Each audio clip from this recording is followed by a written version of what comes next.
আমাদের কোনো ভাই বোন যেন কোনো এই অনশন করতে যে তাদের কোনো মারাত্মক কোনো জীবনহানির ক্ষতি যেন না হয়, আপনারা বিষয়টি লক্ষ্য রাখবেন। আর রবিবার দিন আমি আবার আসবো আপনাদের এখানে, আগামীকালও আসবো এবং নেতৃবৃন্দ আসবে। আশা করি যদি রবিবার দিন থেকে আপনাদের আন্দোলনকে, আপনাদের ন্যায্য দাবির একটা সমাধানের ব্যবস্থা না করে, তাহলে রবিবার দিন থেকে আমি আপনাদের সামনে অনশন ধর্মঘটে যোগদান করতে পারি। এর বিনিময়ে যদি আমার নামে মামলা হয়, মিথ্যা কিছু হয়, জেল হয়, তাহলে আমি সেই মামলা জেলেই বরণ করে নেব সেখানে। কারণ শ্রমিকের অধিকার মানবাধিকার, এই শ্রমিকের অধিকার মানবাধিকার যদি বঞ্চিত রাখা হয়, তাহলে গণতন্ত্র দিয়ে আমরা কি করব সেখানে?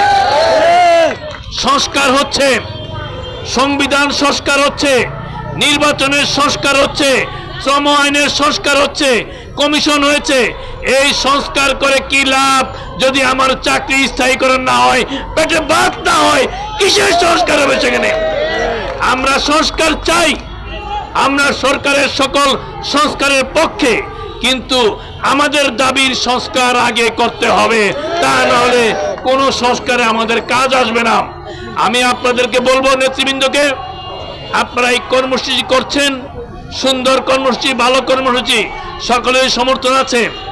এই কর্মসূচিকে আপনারা শৃঙ্খলার সঙ্গে, ডিসিপ্লিন ভাবে, কোনো প্রকার কারো উস্কানিতে, কোনো প্রকার পাতা ফাঁদে আপনারা পা দিবেন না। এটা হচ্ছে আমার আপনাদেরকে দাবি। আপনারা ঠিক আছে নাকি?